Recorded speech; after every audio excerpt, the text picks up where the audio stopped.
El arte de servir les presenta nuestro proyecto original. Un modelo a seguir.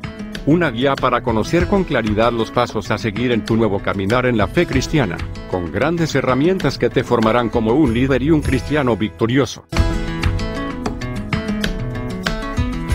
En esta parte de nuestro discipulado Un modelo a seguir, estudiaremos las armas que tendremos contra la apostasía, el negar nuestra fe y los peligros que esta apostasía traerá a la iglesia y al creyente verdadero, el que ha entregado su vida a Jesús y ha depositado su confianza en Él, a pesar de las adversidades. Les motivamos a ampliar más este tema y estudiar su Biblia, siempre buscando la inspiración y la guía del Espíritu Santo de Dios, para que Él hable a nuestros corazones y nos dé su revelación y su voluntad en nuestras vidas, aunque muchas veces no la podamos comprender. Iniciemos. Recursos para enfrentar la apostasía. Segunda de Timoteo 3, 10-17, pero tú has seguido mi doctrina, conducta, propósito, fe, longanimidad, amor, paciencia, persecuciones, padecimientos, como los que me sobrevinieron en Antioquía, en Iconio, en Listra, persecuciones que he sufrido, y de todas me ha librado el Señor. Y también todos los que quieren vivir piadosamente en Cristo Jesús padecerán persecución, mas los malos hombres y los engañadores irán de mal en peor, engañando y siendo engañados. Pero persiste tú en lo que has aprendido y te persuadiste, sabiendo de quién has aprendido, y que desde la niñez has sabido las sagradas Escrituras, las cuales te pueden hacer sabio para la salvación por la fe que es en Cristo Jesús. Toda la Escritura es inspirada por Dios, y útil para enseñar, para redarguir, para corregir, para instruir en justicia, a fin de que el hombre de Dios sea perfecto, enteramente preparado para toda buena obra. Introducción. Después de considerar la apostasía que vendría en los postreros días, Pablo exhorta a Timoteo a permanecer fiel frente a ella. Para conseguirlo, le va a mostrar 2 puntos de agarre que le ayudarían a sostenerse en medio de una iglesia cambiante y a la deriva. El párrafo se divide en 2 partes que vienen introducidas por la expresión pero tú. En la primera de ellas Pablo le exhorta a Timoteo a considerar lo aprendido de su propio ejemplo a lo largo de los años de colaboración, y en la segunda, le anima a perseverar en las sagradas Escrituras en las que había sido instruido desde pequeño por medio de su abuela y su madre. Exhortación al considerar el ejemplo de Pablo. En marcado contraste con los falsos maestros, Pablo pasa ahora a recordar a Timoteo su propio ejemplo. Por supuesto, no se trata de un acto de vanidad por parte del apóstol, sino que su propósito era animar a Timoteo mostrándole cómo a pesar de los grandes obstáculos que había encontrado en su ministerio, sin embargo, el Señor le había librado de todos ellos. 1.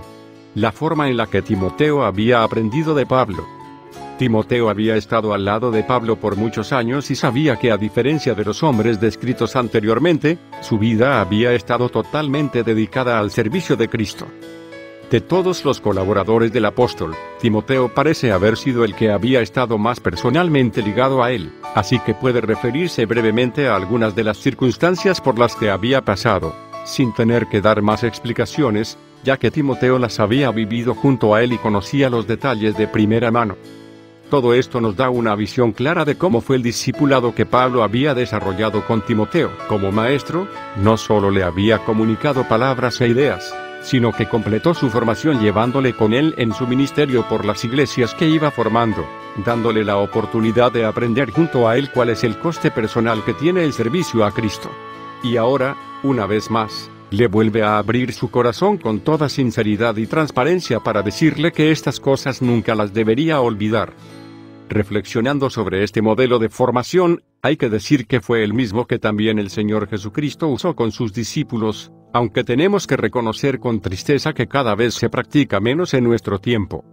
Con frecuencia se da demasiada importancia a la formación intelectual, sin proveer modelos vivos y cercanos de lo que es un siervo de Dios en acción. Esto se hace especialmente difícil en los seminarios e institutos bíblicos presenciales, donde la formación se reduce frecuentemente a actividades dentro de un aula. Por esta razón, siempre recomendamos que el mejor lugar para que una persona se forme de acuerdo al modelo bíblico es en su propia iglesia local, estando al lado y aprendiendo de sus pastores y otros siervos de Dios. En ese contexto tendrá grandes oportunidades de ejercitar y practicar lo que va aprendiendo y así su formación no será únicamente intelectual, sino que se verá convenientemente compensada con el ejercicio práctico. Por supuesto, esto no quita que alguien que se quiera formar adecuadamente pueda usar de otros recursos a su disposición, pero siempre sin perder de vista este modelo bíblico que encontramos primero en el Señor Jesucristo y también en el apóstol Pablo. Timoteo aprovechó bien las oportunidades que el Señor le dio al lado de Pablo, y llegó a aprender de él, no solo la doctrina que predicaba, sino también su pensamiento, visión y estilo de vida, de tal manera que cuando el apóstol lo envió a la iglesia de Corinto, estaba seguro de que Timoteo podría recordar a los creyentes allí cuál era su proceder en Cristo, de la manera que enseñaba en todas partes y en todas las iglesias. Primera de Corintios 4, 16-17. 2. Lo que Timoteo había aprendido con Pablo. Doctrina. Esto se refiere a la enseñanza teórica que servía de base y fundamento a toda la obra que Pablo realizaba. Conducta. La armonía entre la enseñanza de Pablo y su conducta no dejaba dudas sobre su sinceridad. Y esto debe ser siempre así, porque cuando la teoría no es congruente con la práctica, esto confunde y hasta escandaliza a las personas. De hecho, es necesario enseñar con la palabra, pero también con la conducta. Como Pablo le diría a Tito, mostrándose fieles en todo, para que en todo adornen la doctrina de Dios nuestro Salvador. Tito 2, 10. Propósito. Se refiere a la meta que Pablo se había propuesto para su vida, que no era otra que la entrega de todo su ser a la promoción del Evangelio. Timoteo sabía bien cómo él se había dedicado incansablemente a este propósito.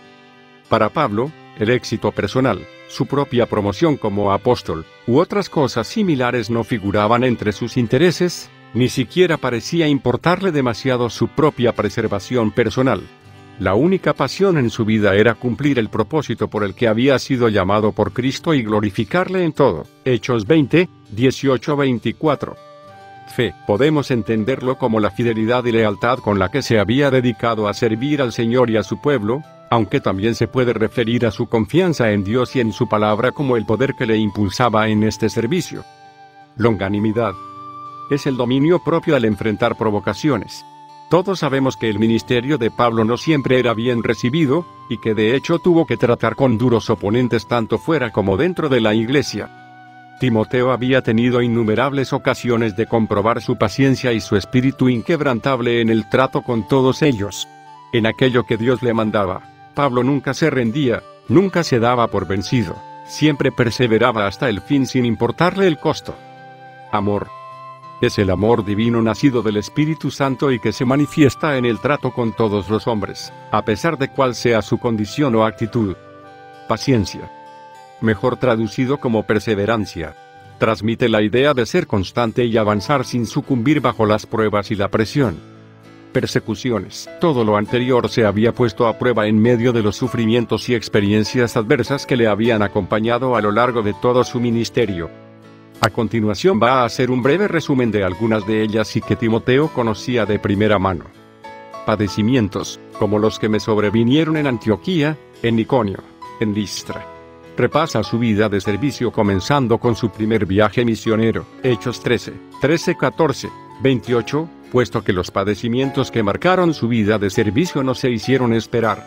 Timoteo estaba al corriente de estas historias, ya que él mismo era de Listra, Hechos 16, 1-2, y muy probablemente fue en ese primer viaje misionero cuando entró en contacto con el apóstol por primera vez. Y por cierto, fue en su ciudad donde Pablo fue apedreado y dado por muerto, Hechos 14, 19. Ahora ya estaba acabando la carrera, y al revisar sus experiencias en el ministerio, ve que los agudos sufrimientos por los que pasó en aquel primer viaje misionero se habían ido repitiendo a lo largo de toda su vida de servicio. Todo esto no era nuevo para Timoteo, así que debía asumir que para prosperar en la obra del Señor, él mismo tendría que hacerlo en medio de la oposición. Persecuciones que he sufrido, y de todas me ha librado el Señor. Por supuesto, esto no significa que Dios le libró de las persecuciones en sí, pero Timoteo había sido testigo en muchas ocasiones de que en medio de la severa y dolorosa persecución, Dios siempre había sostenido a su siervo. En Listra, de donde era Timoteo, los hombres habían manifestado todo su odio contra el apóstol apedreándolo hasta darle por muerto, pero ante el asombro de todos los presentes, se levantó, y al día siguiente continuó su camino para predicar en otra ciudad. Hechos 14, 19-20. Esto solo era posible como consecuencia de la bondad y fidelidad de Dios para con él. Pablo lo sabía bien, y quiere resaltar que en ningún momento se había sentido abandonado por Dios. Es cierto que el Señor no promete guardar a sus siervos del sufrimiento, pero promete estar con ellos en medio de cualquier situación, mitigando la amargura de las aflicciones. Es verdad que muchas veces esto no lo veremos en esta vida presente, sino que tendremos que esperar a estar en la presencia del Señor. Apocalipsis 21, 4. Todo esto tendría que animar a Timoteo. El salmista expresó perfectamente estos mismos pensamientos.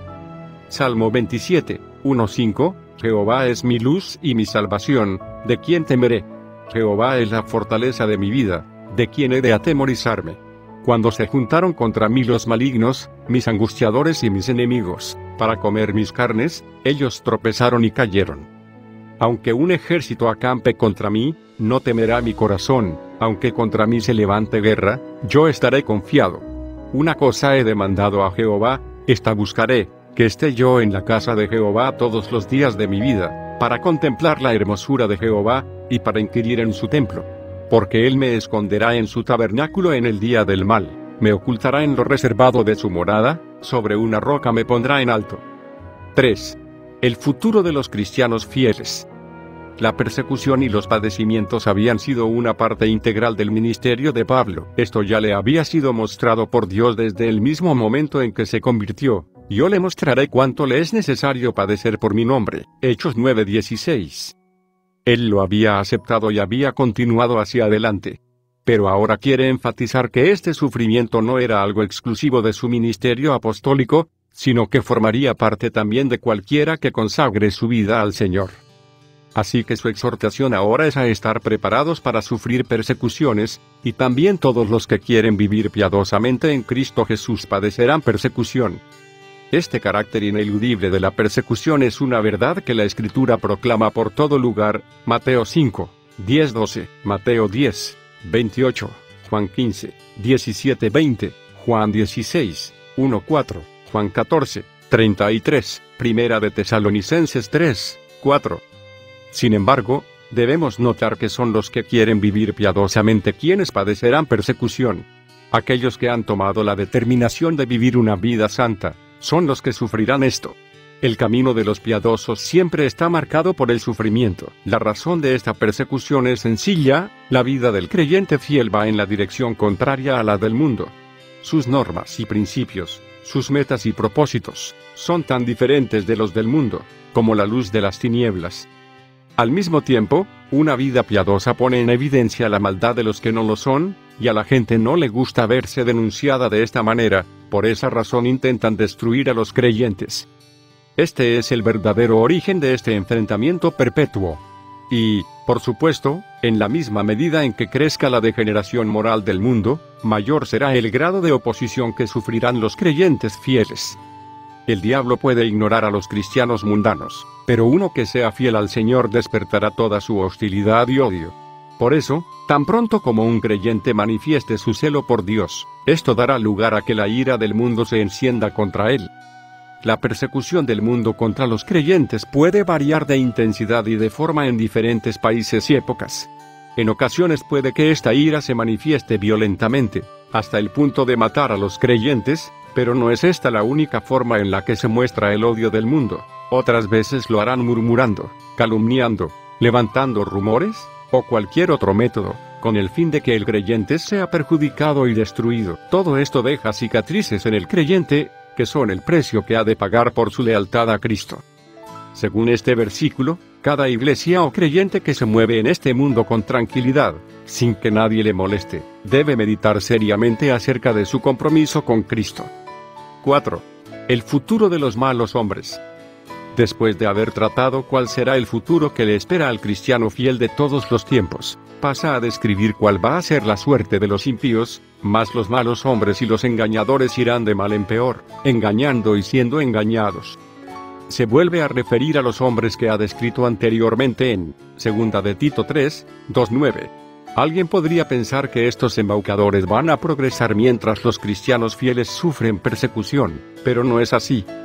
porque aunque el error y el vicio se aprenden fácilmente, ya que encajan perfectamente con nuestra naturaleza caída, y no es difícil encontrar a otros que quieran acompañar a quienes practican este tipo de cosas, sin embargo, apartarse de la verdad de Dios siempre tiene un efecto destructor, y en lo que realmente van a prosperar quienes lo siguen, va a ser en su propio deterioro personal, tanto intelectual como moral, irán de mal en peor. Una idea que ya había expresado anteriormente en 2 de Tito 2, 16-17.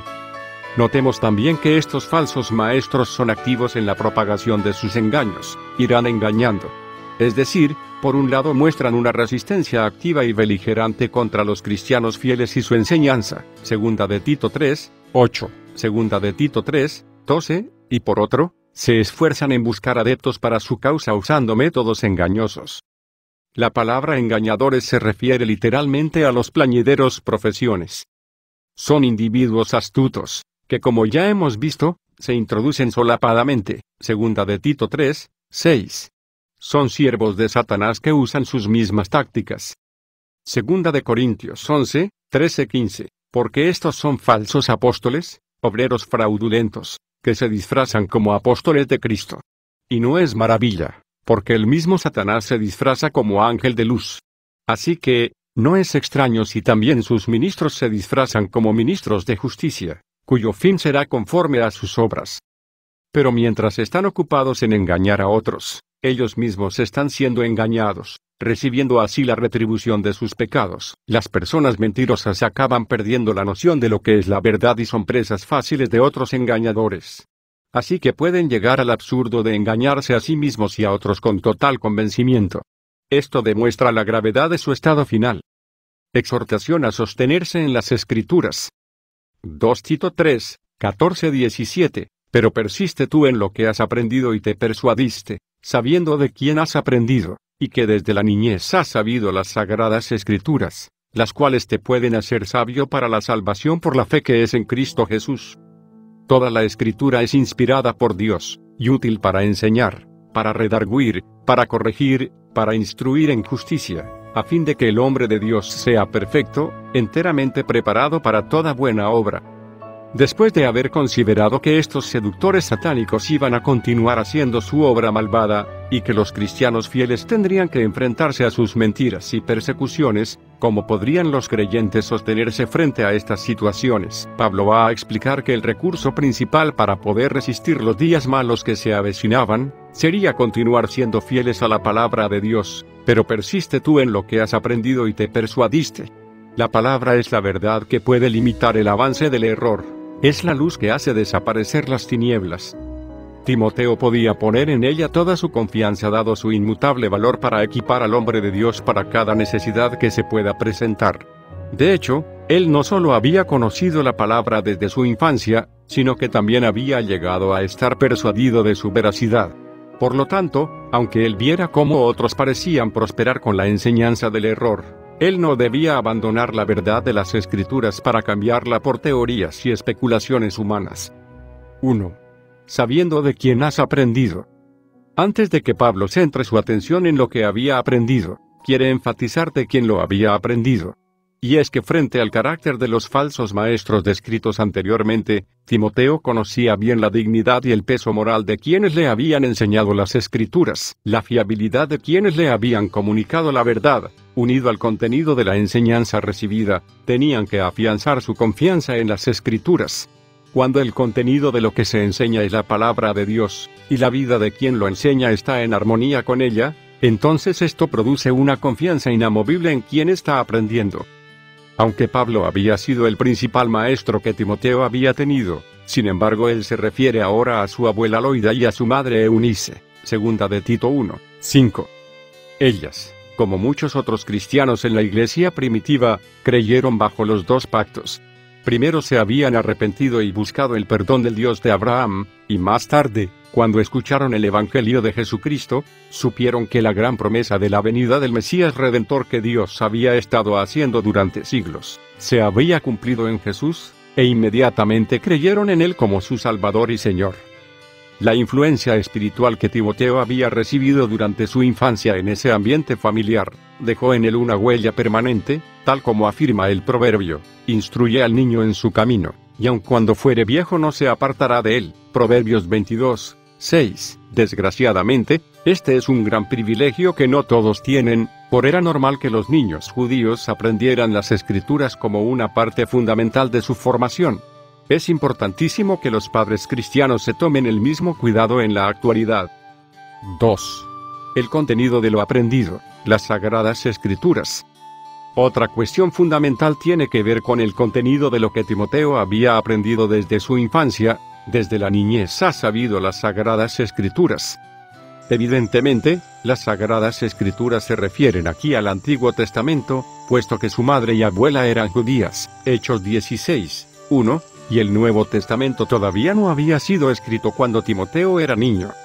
El término sagrado aplicado a las Escrituras indican no solo la estima y veneración con que los judíos trataban el Antiguo Testamento, sino también el carácter especialmente santo de estos escritos. Esto quiere decir que estos documentos no se pueden colocar al mismo nivel que cualquier otra literatura religiosa. Son santos en el sentido de que deben ser puestos aparte por su carácter único. Debemos distinguir bien entre la palabra de Dios y las ideas de los hombres. No debemos aceptar todo lo que se nos ofrezca sin discriminar la procedencia de su contenido. En el día de hoy debemos reconocer también el Nuevo Testamento como parte de las Sagradas Escrituras. El apóstol Pedro unió las palabras que antes han sido dichas por los santos profetas con el mandamiento del Señor y Salvador dado por vuestros apóstoles, segunda de Pedro 3, 2. Y más adelante afirmó que las epístolas escritas por Pablo eran torcidas por los hombres indoctos e inconstantes como también las otras escrituras, segunda de Pedro 3, 15-16. El mismo Pablo mandaba que sus cartas fueran leídas públicamente en las iglesias, Colosenses 4, 16, Primera de Tesalonicenses 5, 27, y dice que su enseñanza era palabra de Dios, Primera de Tesalonicenses 2, 13. Así que, en el día de hoy estamos justificados para aplicar este versículo a toda la Biblia. 3. La naturaleza de lo aprendido es inspirada por Dios. Estos versículos constituyen una de las porciones más conocidas de la Biblia, y con razón, pues nos suministran la declaración más explícita de la inspiración divina de todas las Escrituras. Toda la Escritura es inspirada por Dios. Otro pasaje sobresaliente acerca de la inspiración de las Escrituras está en la segunda epístola de Pedro. Segunda de Pedro 1, 21, porque nunca la profecía fue traída por voluntad humana, sino que los santos hombres de Dios hablaron siendo inspirados por el Espíritu Santo. La expresión inspirada por Dios quiere decir literalmente exhalada por Dios, lo que señala a su origen divino por medio del Espíritu Santo. Notemos también que mientras que nuestro pasaje afirma que las Escrituras han sido inspiradas por Dios, el pasaje citado de Pedro añade que también los santos hombres de Dios fueron inspirados. Es decir, la inspiración divina presidió cada parte de la composición de las Escrituras.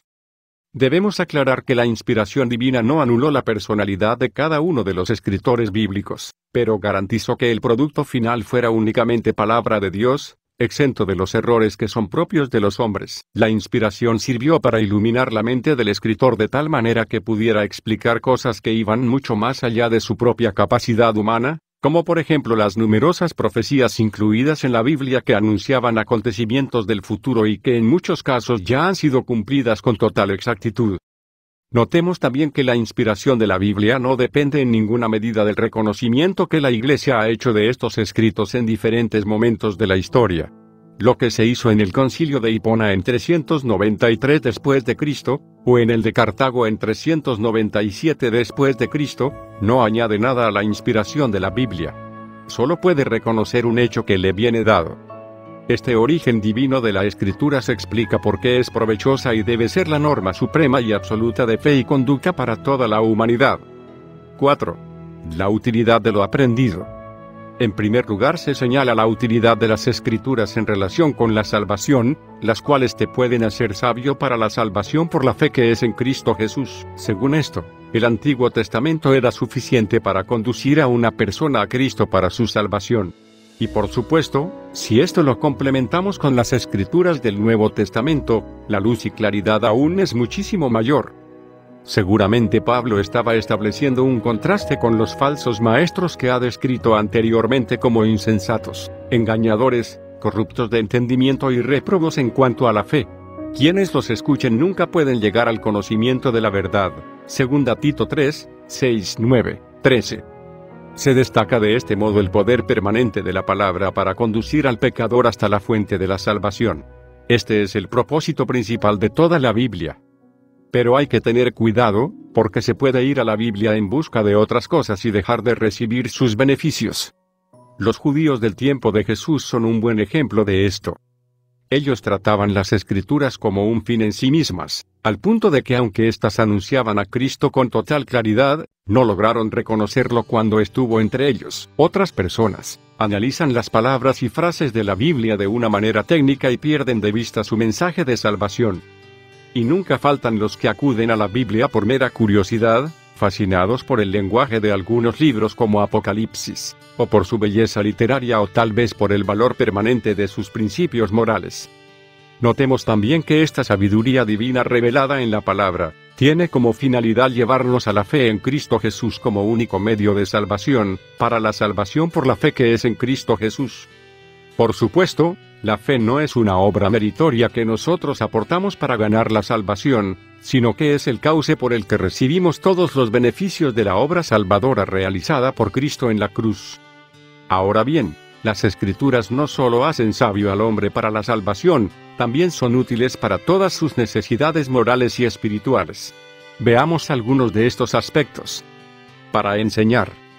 La palabra de Dios debe ser siempre el contenido de la enseñanza. La razón es que solo en ella encontramos la verdad revelada de Dios, y por lo tanto, la única autoridad válida en asuntos doctrinales.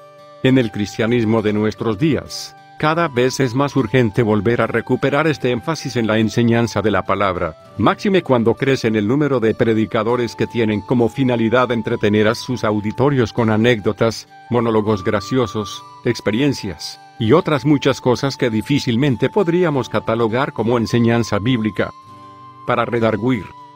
Literalmente reprochar, reprender.